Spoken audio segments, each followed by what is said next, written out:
우리 하나님의 크신 사랑과 평화가 여러분 모두에게 함께 하시기를 주님의 이름으로 축복합니다. 우리 하나님께서는 변화하는 환경 속에서 어떤 교회를 좀 사용하실까, 제대로 사용할 교회를 오늘도 찾고 계십니다. 세상에 있는 모든 교회는 다 하나님의 교회입니다. 그렇지만 시대마다 하나님께서 대표적으로 사용하는 교회가 있었던 것을 우리는 잘 알고 있습니다. 한국교회의 역사가 130년이라고 이야기를 하지요. 이 130년 역사 가운데 가장 대표적인 교회를 꼽으라고 하면은 정동제일교회나 세문안교회를 꼽습니다. 그러나 저는 주저하지 않고 이들 교회보다도 상동교회를 꼽습니다. 왜냐하면은 이 상동교회는 수많은 민족 애국지사들의 본거지였기 때문에 그렇습니다. 여러분 다 알고 계시는 그런 그 인물들입니다만은 김구라든지 서재필이라든지 주시경이라든지 혹은 이승만이라든지 이동휘 또 이준열사 같은 이런 분들이 이 교회에서 신앙생활을 하면서 민족 운동을 했습니다. 이들뿐만 아니라 수많은 그런 이름을 오늘 소개해드리지 못하는 사람들이 이 상동교회에서 민족운동을 했던 것을 봅니다. 물론 그들 중에는 나중에 친일을 하거나 변절을 한 사람들도 있습니다. 여러분 그렇다고 해서 상동교회가 갖고 있는 민족교회의 정신이 달라지는 것은 아닙니다. 상동교회가 이렇게 중요한 교회로 자리를 잡는 데는 전덕기 목사님이 그 목회했던 그런 그 목회의 모습이 그 중심에 있는 것을 봅니다. 상동교회는 이 민족운동의 요람으로만 그 역할을 했던 것이 아닙니다. 당시 남대문 지역은 수많은 서민들이 살고 있던 본거지였습니다. 빈민들이 모여드는 그와 같은 장소였습니다.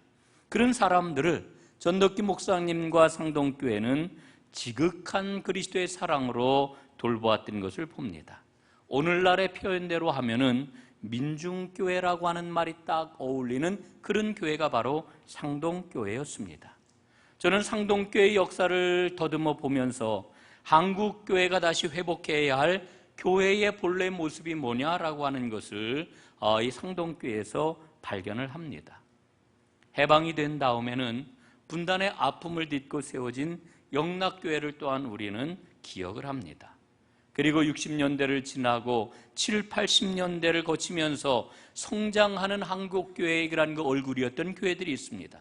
순복음교회나 광림교회 혹은 소망교회 이런 그 교회들이 우리 한국교회를 대표를 했습니다.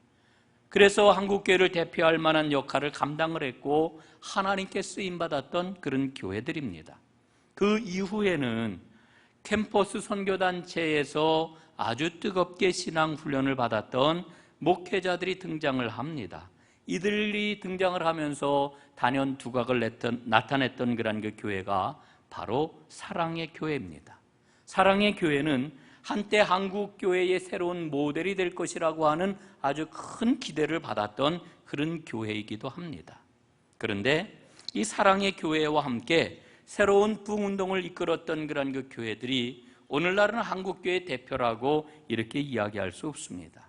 오히려 강남 대형교회로 불려지던 이런 교회들은 이제는 지나간 시대의 모델로 여겨지는 그런 상황 속에서 오늘 우리는 신앙생활을 하고 있습니다.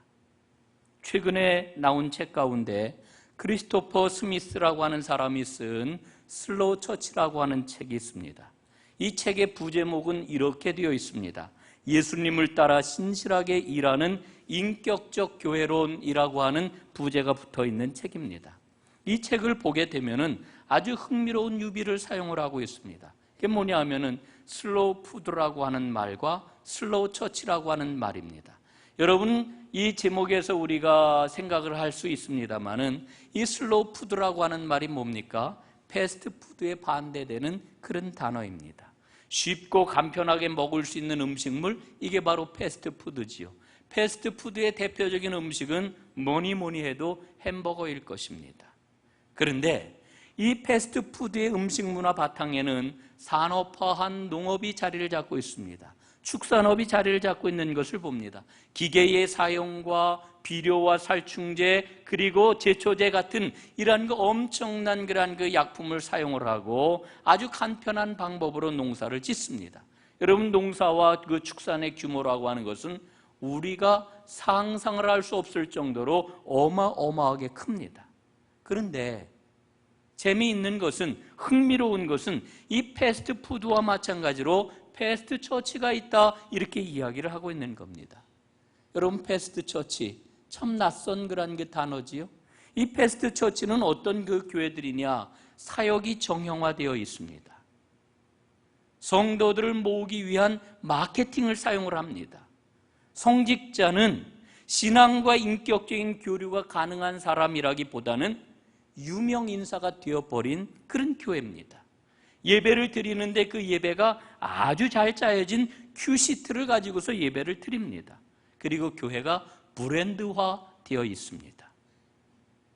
여러분, 이게 뭐가 문제냐? 여러분, 이런 교회의 가장 큰 문제로 지금 책에서 지적을 하고 있는 것은 이런 내용입니다. 지역과는 전혀 상관이 없는 교회라고 하는 거지요.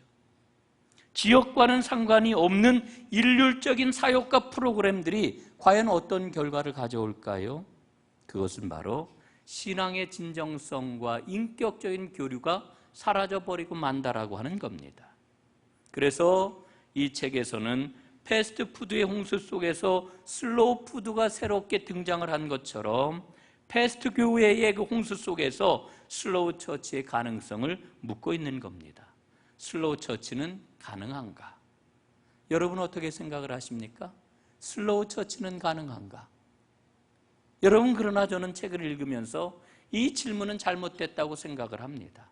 왜냐하면은 성경적인 교회는 이미 본질적으로 슬로우 처치이기 때문에 그렇습니다. 슬로우 처치는 바로 지금 여기에서를 신앙의 문제로 삼고 있는 겁니다. 하나님을 믿는 믿음의 공동체가 바로 지금 여기에서 어떻게 존재해야 되느냐? 여러분, 우리가 처해 있는 이 전농동 지역에서 오늘 우리가 만나고 있는 사람들 가운데서 교회가 어떻게 그 공동체가 존재해야 되느냐, 이런 질문을 던지고 있는 거지요. 여러분, 성경에서 찾을 수 있는 슬로우 처치의 의미가 무엇이겠습니까?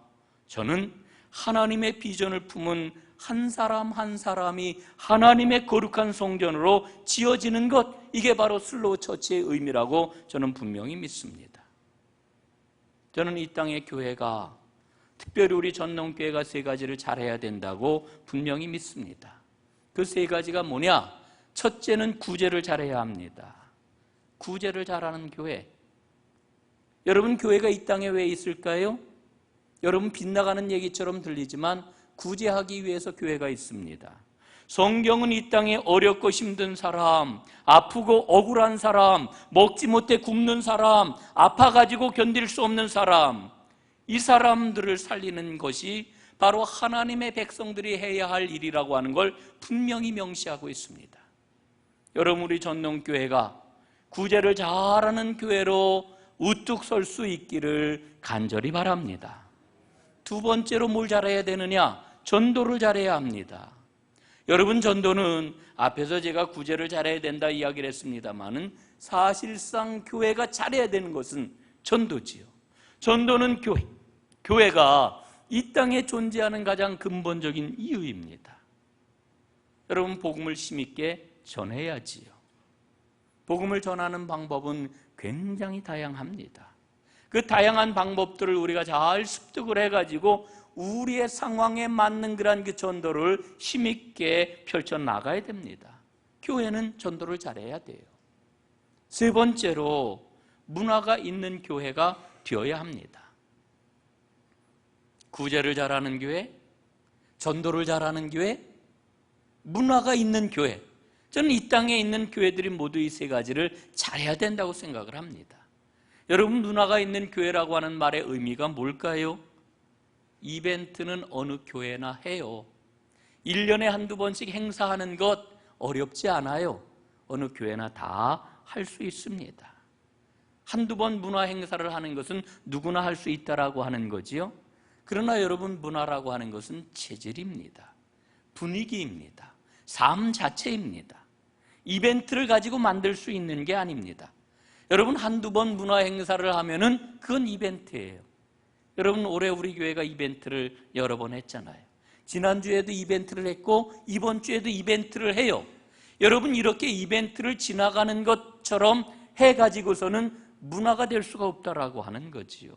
여러분, 그러나 계속해서 정기적으로, 반복적으로, 그래서 마침내 그것이 우리 자신이 될 때 그것을 우리는 문화라고 이야기를 하는 겁니다. 여러분, 우리 교회 주변을 한번 돌아보십시오. 아파트 숲입니다. 7구역 속에 우리 교회가 있고요.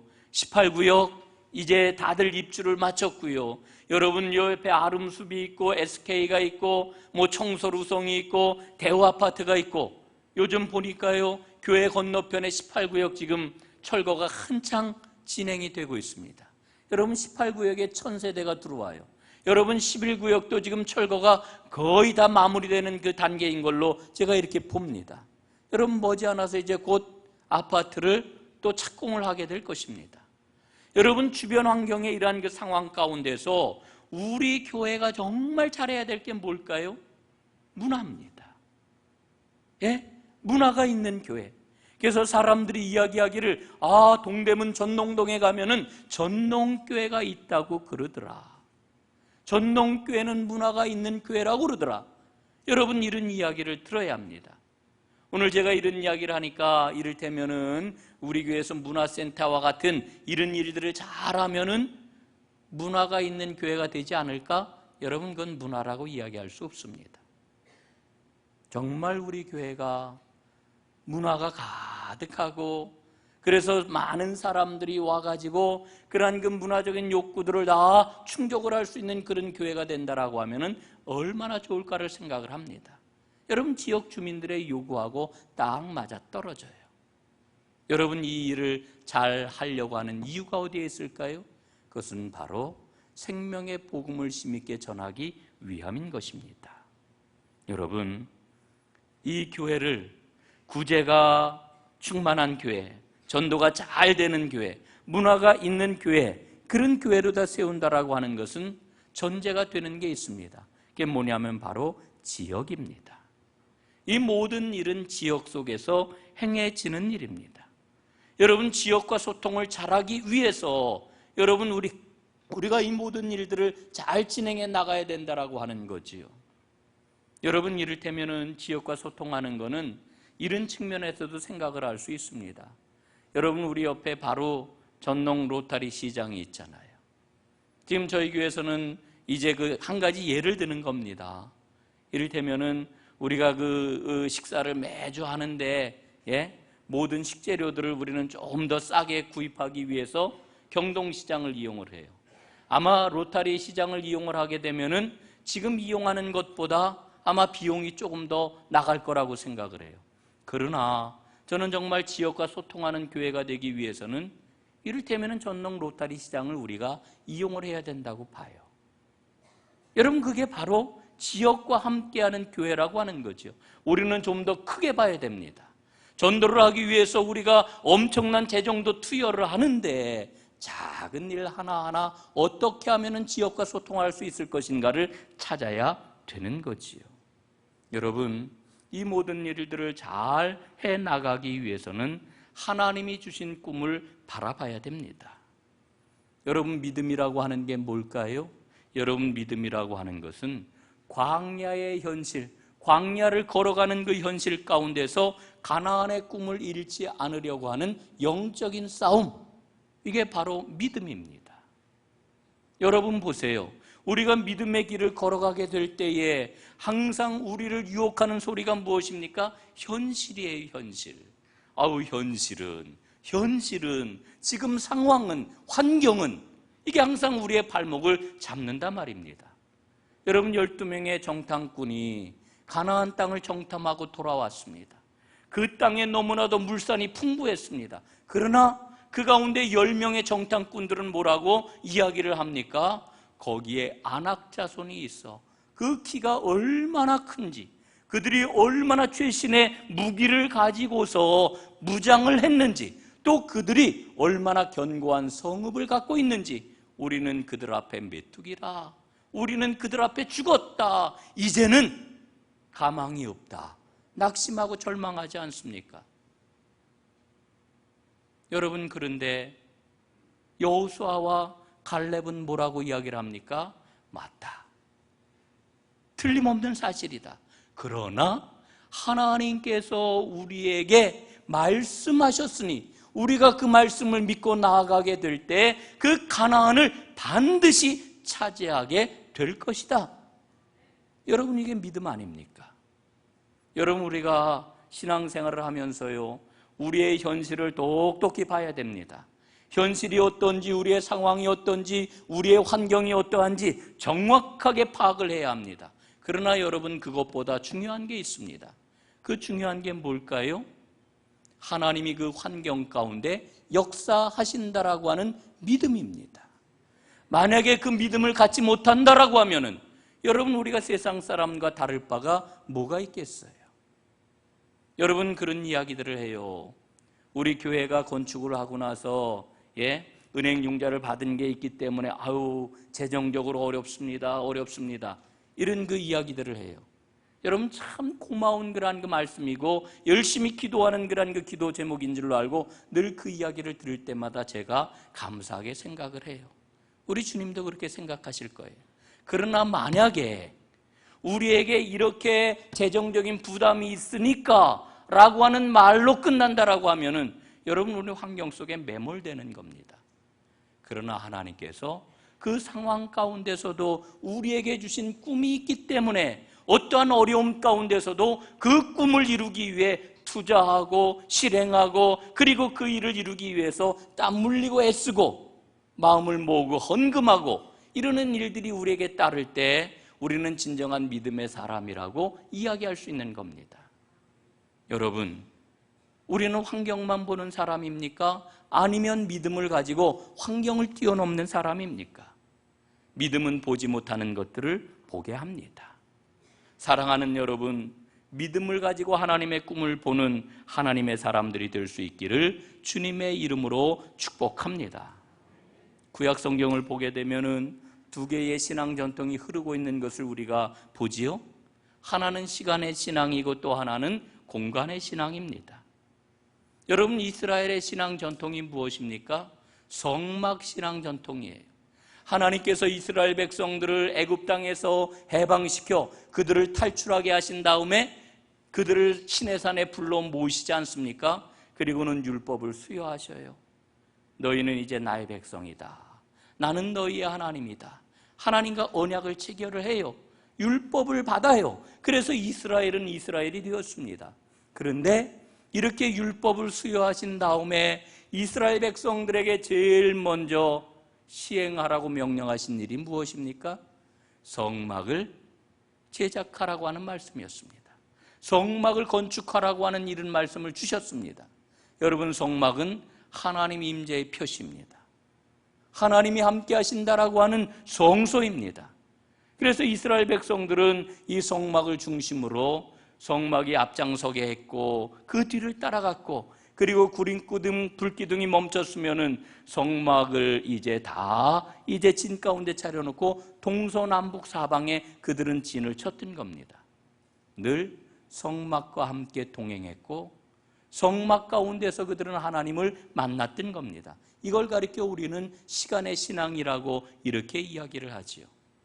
그러나 이스라엘 백성들이 가나안 땅에 들어가 나라를 이루고, 그리고 솔로몬 왕 때에 마침내 성전을 이제 건축을 하게 됩니다. 예루살렘 성전을 건축을 하게 되지요. 여러분, 예루살렘 성전을 건축했을 때 솔로몬 왕은 물론이고 이스라엘 백성들이 얼마나 기뻐했겠습니까? 그런데 이렇게 성전을 건축하고 나서 이스라엘 백성에게 큰 신앙의 문제가 닥치게 됩니다. 여러분, 그 신앙의 문제가 무엇입니까? 하나님을 성전 안에만 계신 하나님으로 오해했다라고 하는 거지. 그들은 하나님을 잘 섬겼습니다. 절기를 잘 지켰습니다. 안식일도 잘 지켰습니다. 그러나 중요한 것은 절기 때에 성전에 오면은 성전에 계신 하나님을 만나요. 거룩하신 하나님, 전능하신 하나님, 사랑이 많으신 하나님, 자비로우신 하나님, 그 하나님을 만나요. 그러나 여러분, 성전에서 그들이 해야 할 이제 절기 의식을 다 마치고 성전 밖으로 나아갈 때에는 하나님 안녕히 계십시오. 저는 삶의 자리로 나가겠습니다. 저 한번 잘 살아보겠습니다. 이러고서는 생활 속에서는 하나님과 상관없는 그런 신앙생활을 했단 말이에요. 결국 그들은 하나님을 성전 안에만 계신 하나님으로 한정짓고 말았습니다. 여러분, 이게 이스라엘의 실패의 원인입니다.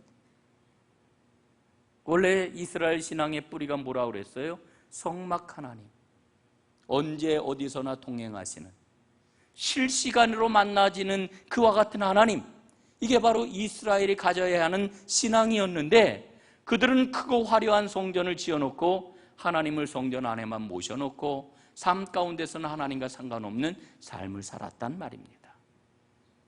여러분, 혹시 우리가 이런 신앙생활을 하고 있지는 않습니까? 하나님 앞에 나와 예배할 때는 정말 영과 진리로 예배를 드려요. 온 마음을 다하여 예배를 드려요. 그리고 하나님의 은혜를 충만하게 받아요. 그러나 여러분, 이 예배당을 나가는 그 순간 하나님 안녕히 계십시오, 다음에 올 때까지 여기서 평안하게 계십시오, 이러고 나가서 하나님과 상관없는 삶을 사는 우리의 모습은 아니냐 하는 말씀입니다.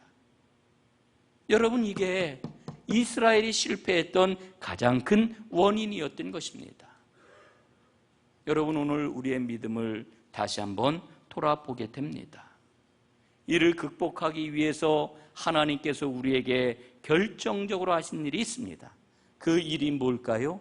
그것은 바로 성령을 보내주신 것입니다. 예수님이 이 땅에 인간이 되어가지고 오셨지요. 하나님 나라 그 복음을 이제 전하고 펼치셨지요. 그리고 마침내 구원을 완성하시기 위해서 예수님께서는 십자가에 달려 죽으셨어요. 그리고 사흘 만에 부활하셨어요.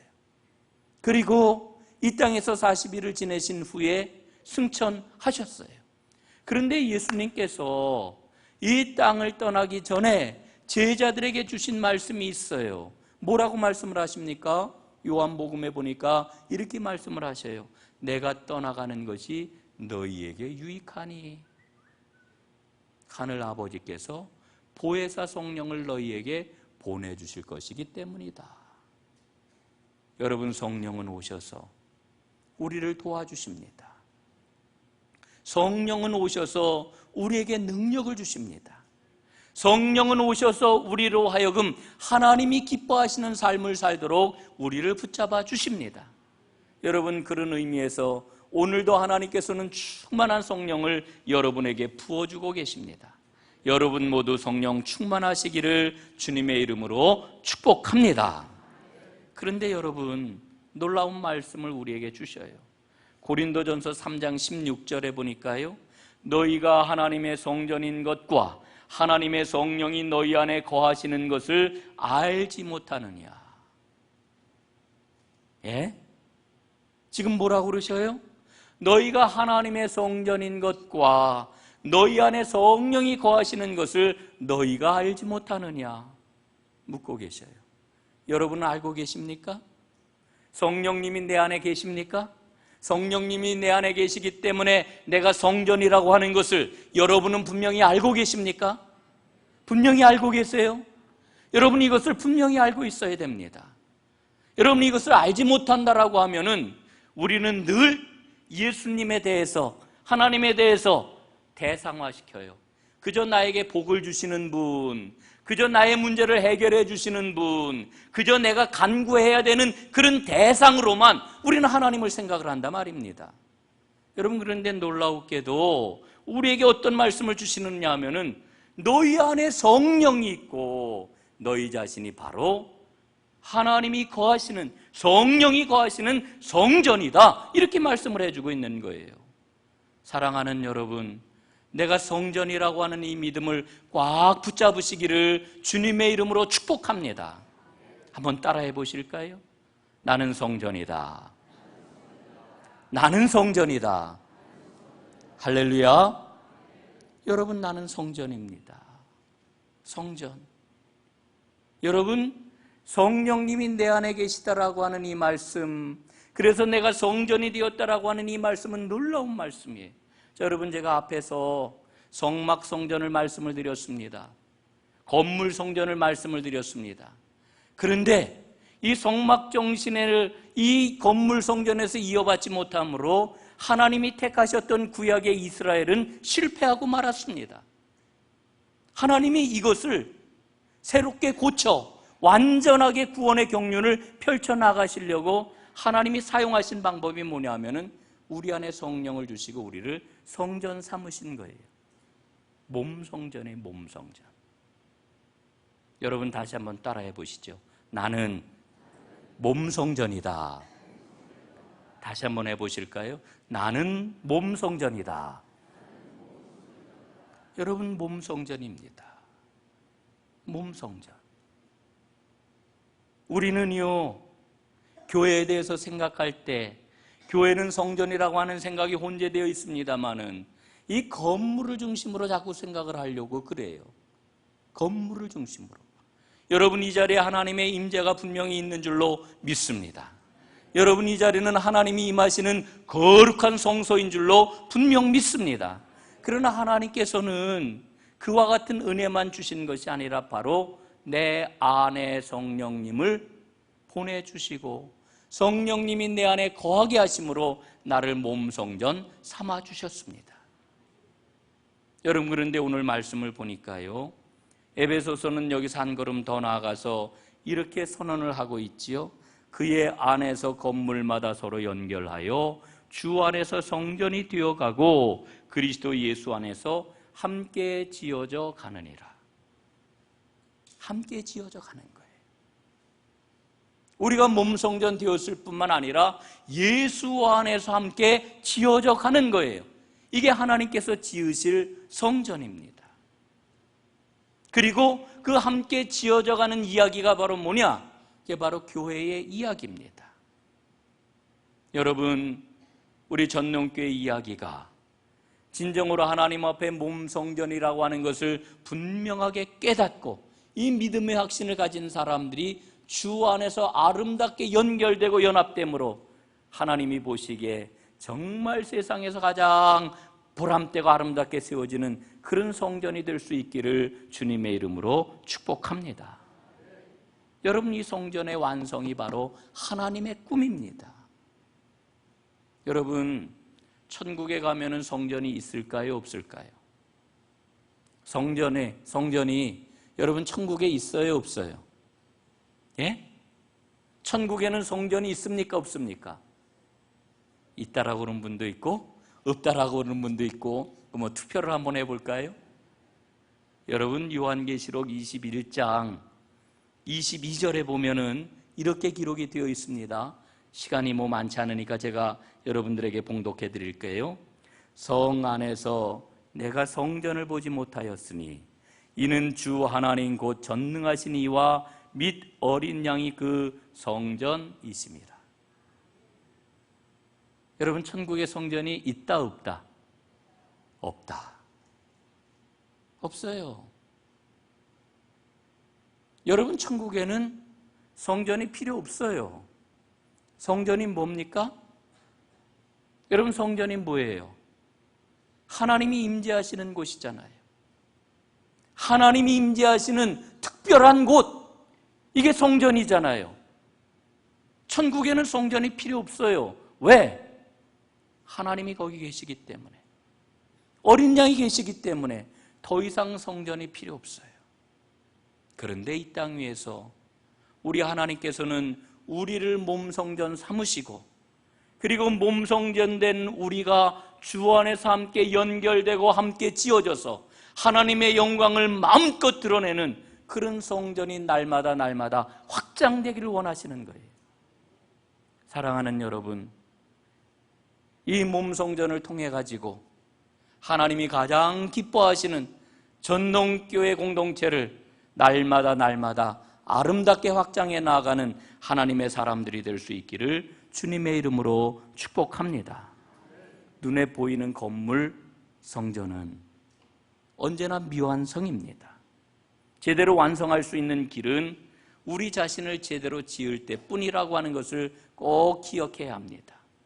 여러분, 우리 전농교회가 하나님의 이 아름다운 성전을 이루어 나아가는, 하나님이 기뻐하시는 일들을 온 마음을 다하여서 감당하는 그런 교회가 될 수 있기를 바랍니다.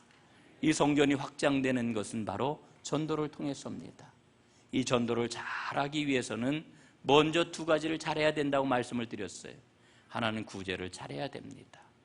또 하나는 우리 지역의 상황에서 보면은 문화가 활발하게 피어나는 교회가 되어야 합니다.